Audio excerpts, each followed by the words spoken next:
Return to the office is back in full swing. So why is a serial tech entrepreneur, Howard Lerman, who is here, why is he going into the remote world in a time when we're all maybe trying to get back in person?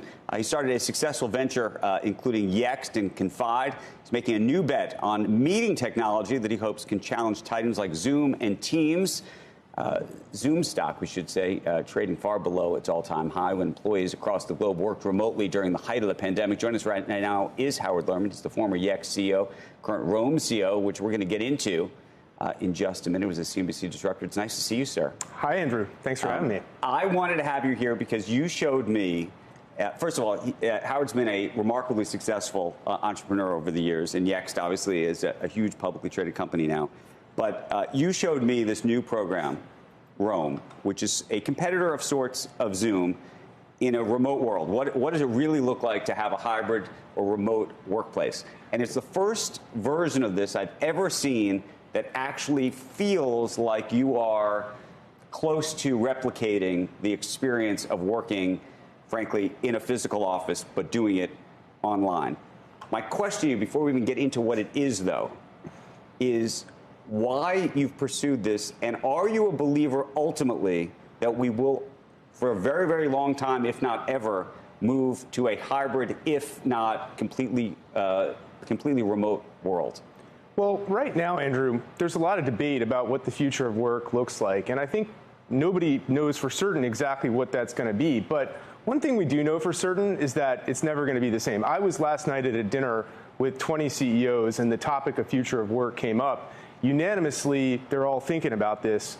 Of the 20, about 10 said they're going back to the office, return to the office. But upon probing what return to the office really means, it turns out that means 2 or 3 days a week. One of them even said that they slack on Monday to decide which day of the week they're all going to go in for the rest of the week. So one thing we know is that this 9 to 5 that we used to see is never going to return. Are these CEOs of small companies? I mean, this is not small and medium-sized companies, but also when you look at the big companies, take Airbnb, they are fully remote forever. You know, Apple has said, let's come back to the office 3 days a week. So what you're seeing is a different approach from these different kinds of companies.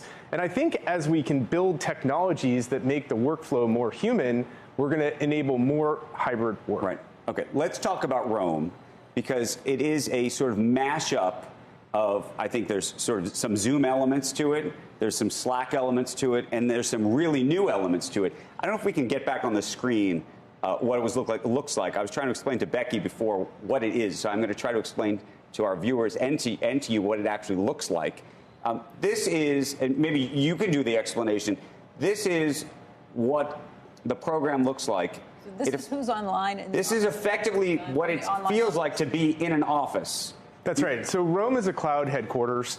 Roam lets companies be in the same HQ from wherever they are. People can be remote. People can be in the office together. People can be in the field together. The fact is, any successful company is distributed, and Roam has 3 parts. It's totally configurable in your HQ. You can set the number of floors in your floor plan. You can set where people's offices are, the brand colors, all that kind of stuff. Then this interactive map lets a user, all members, see where all the other people are so that you can go around and chat with people ad hoc. And that is one of the huge problems with Zoom. Right now, today, Zoom is, things that should take 2 people today, 5 minutes, are scheduled for a Zoom call for 30 minutes with 5 people next week. That is a fair point. Yeah. But let me ask you this. We were talking off camera, too, and as we were trying to figure out, or as I was trying to figure out what this was, my question was, it sounds like a great thing for employers because they can track where people are and who's really working and who's not.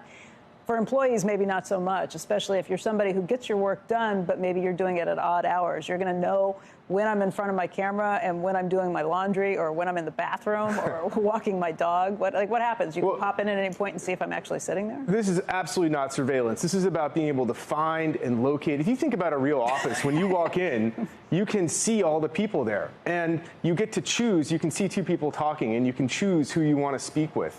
The average meeting time, Becky, in Roam is 8 minutes and 34 seconds. That's much better than the Zoom half-hour crazy Imagine schedule. If your whole work life was 8-minute meetings instead of 30-minute meetings. How much but it more? also makes me feel like I'm going to have to be there 10 hours a day. That still sounds bad.